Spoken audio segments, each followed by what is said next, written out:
Malcolm X, une des personnalités noires les plus importantes de l'histoire contemporaine. Le 21 février 1965, Malcolm X, l'une des figures les plus puissantes du mouvement noir, était assassiné aux USA. Orateur de talent, doté d'un esprit brillant et intuitif, ainsi que d'une grande probité morale et intellectuelle, l'ex-leader de la Nation of Islam ne se contentait pas de discours incantatoires. Son engagement sans relâche au service de sa communauté et des droits de l'homme reflétait la personnalité d'un homme courageux, vertébré par de fortes convictions. Malcolm Little naît le 19 mai 1925 à Omaha, dans le Nebraska. Il est le 7e enfant de la famille. Son père est un pasteur baptiste déjà très engagé dans le mouvement de libération des Noirs. Il est influencé par le leader noir panafricaniste, Marcus Garvey, qui exhortait les masses noires à retourner en Afrique. L'enfance du petit Malcolm est difficile, son père est assassiné par une organisation suprémaciste blanche proche du Ku Klux Klan dans des conditions épouvantables. Il fut poussé sous un tramway, son corps fut coupé en deux.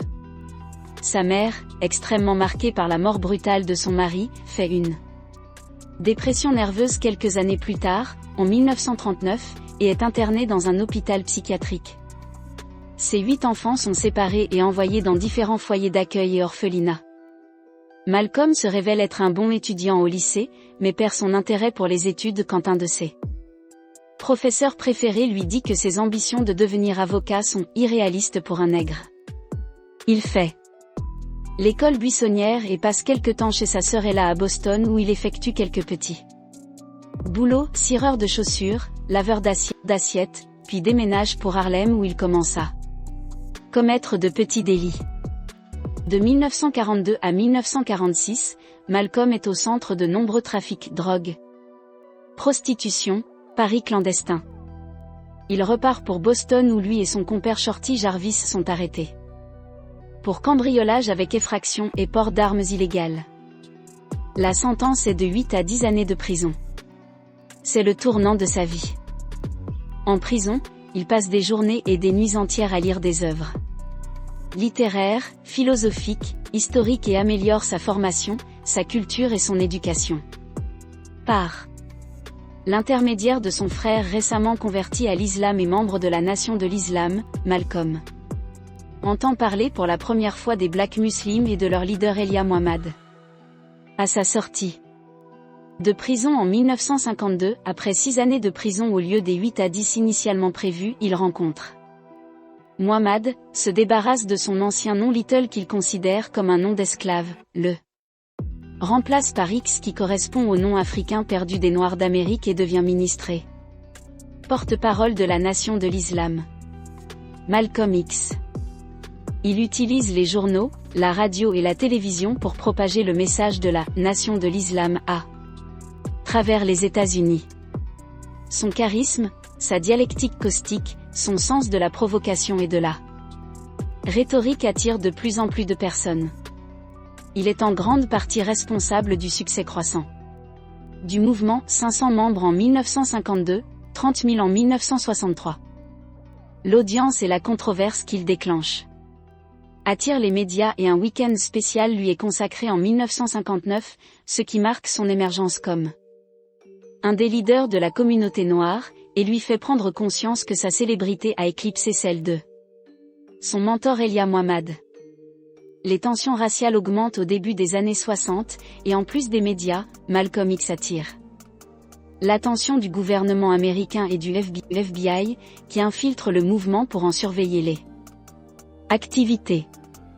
En 1963, il apprend que Muhammad aurait eu 6 maîtresses au sein du mouvement et plusieurs enfants adultérins. Il en est profondément déçu et se demande s'il n'a pas mené les masses noires vers un mouvement frauduleux. Cependant, il est lui-même contesté au sein du mouvement et accusé de s'occuper plus de l'argent et de sa cote de popularité que de la cause qu'il doit défendre. La marche de Washington en 1963, avec Martin Luther King le laisse sceptique. Il ne comprend pas comment les Noirs sont enthousiasmés par une manifestation dirigée par des Blancs en face de la statue d'un président qui est mort depuis plus de 100 ans et qui n'appréciait pas les Noirs de son vivant. Ses déclarations à la suite de la mort de Kennedy, la violence de l'homme blanc a fini par se retourner. Contre lui, on récolte ce que l'on sème, lui valent des critiques et il est suspendu de son poste de porte. Parole de la Nation de l'Islam, pendant 90 jours. Début 1964, il commence à travailler sur son autobiographie avec Alex Haley. En mars, il quitte le mouvement fondé par Elia Mohammad et accomplit un pèlerinage à la Mecque qui tempère son radicalisme, car il a l'occasion de rencontrer des gens d'origines diverses, y compris des Blancs, réunis par l'islam. À la fin de son pèlerinage, sous le nom de Malik El-Shabazz, il entreprend plusieurs voyages en Afrique, qui le mèneront au Nigeria, Ghana, Libéria, Sénégal, Maroc et Algérie. Il y rencontre différents ambassadeurs, prend part à des réceptions et prononce plusieurs discours.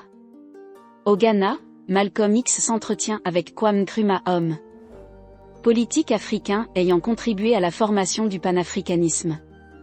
Il replace le combat des Noirs aux États-Unis dans le cadre plus vaste de la lutte de libération des peuples opprimés de l'Afrique et du tiers-monde. À son retour aux États-Unis, ses relations avec la Nation de l'Islam continuent à se dégrader. Il serait considéré comme homme à abattre. Après plusieurs tentatives d'assassinat commises à son encontre, il ne se déplace plus sans garde du corps. Le 14 février 1965, un incendie criminel ravage sa maison mais ne fait aucune victime. Le 21 février, alors qu'il s'apprête à prononcer un discours dans la salle des fêtes d'Audubon, à New York, 3 hommes armés, tous présumés membres de la Nation de l'Islam, s'approchent de l'estrade et tirent à 15 reprises, ne laissant aucune chance à Malcolm X. Il est déclaré mort lors de son transport à l'hôpital. A-t-il été tué par ses frères? Ou les commanditaires étaient-ils bien plus puissants? Toujours est-il qu'il demeure avec Martin Luther King l'un des leaders noirs les plus importants de l'histoire contemporaine.